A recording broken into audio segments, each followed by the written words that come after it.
Psychiatry. The average salary for a psychiatrist in the US is $233,745, but the range typically falls between $209,451 and $261,475. Competition for residencies. The overall competitiveness level of psychiatry is low for a US senior. With a step 1 score of 200, the probability of matching is 76%. With a step 1 score of greater than 240, the probability is 90. Although US medical school seniors are rarely able to match into psychiatry, the top residency programs are quite competitive. In the 2018 NRMP match, 15% of US senior applicants failed to match. This also varies depending on the location and size of the program. If you have no blemishes on your record for the first 2 years and have well done in clinical rotations, you should go into the process feeling competitive anywhere in the country. Of course, it helps to honor clerkships and electives, particularly in psychiatry, but it is by no means a requirement. Demonstrating leadership skills, passion for the work, and strong interpersonal skills are at least as important as grades for the most competitive programs. If you're definitely headed for a research career in psychiatry, that also scores lots of points. Competition for job markets after residencies. This really depends on how picky you are. If you only want to do a highly specialized niche with psychiatry, then you may need to be very flexible about where you end up living. If your interests are more general, you will be able to demand and will likely be able to live and work anywhere. A significant percentage of psychiatrists open up at least a part-time private practice, and depending on your market, those practices seem to thrive. Public sector psychiatry includes city, county, federal, and forensic positions seem to be always to be available, even in otherwise saturated markets like the Bay Area.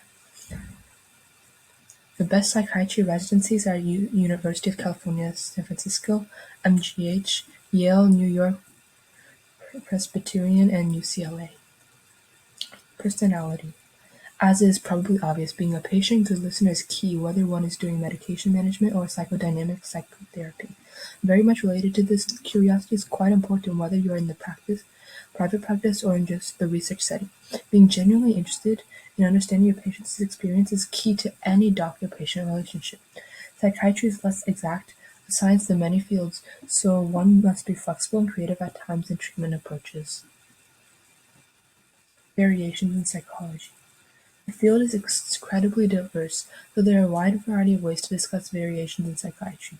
One axis is to consider location of practice, e.g., and then large healthcare systems are individual private practice, small groups, independent hospitals, academic medical centers, etc. Another axis is location of patient system, so inpatient, partial hospitalization, entirely outpatient.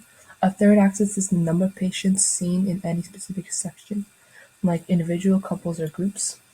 A fourth axis is the focus of treatment, like psychotherapy, medication, management, combination, etc. Of course, there are also subspecialties that require additional fellowship training after residencies. All of these axes can be combined in whatever ways individual psychiatrists find most fulfilling. It is also worth explicitly stating that there are psychiatrists who elect to work less than full-time and or work for more than one employer. Typical workday. Typical very much depends on what variations any given psychiatrist elects to pursue. One psychiatrist might engage in a combination of outpatient medication management and psychotherapy patients' visits every day, while another is an entirely inpatient psychiatrist. Another might be conducting laboratory or clinical research on the biological basis of a particular disorder, while another psychiatrist is working in a psychiatric emergency facility. Though there are always exceptions, in general, workdays are reasonably stable with predictable hours. Culture. The culture of this career, although varied like any specialty, tends to be more laid back. And end of the spectrum, people do not typically go into psychiatry as a means of achieving vast fame or fortune, but instead see it as a calling. Inherent with psychiatric illness are often slow changes over time. Along with this long-term intense relationship with patients, the psychiatrists tend to be patient and fairly relaxed.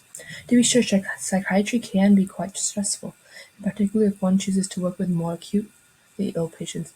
However, there are many choices as career paths within psychiatry, so one can choose to be part of a busy acute inpatient unit or ER, or a more calm, predictable outpatient practice, for example. So to do some degree, one can determine a subculture for himself or herself.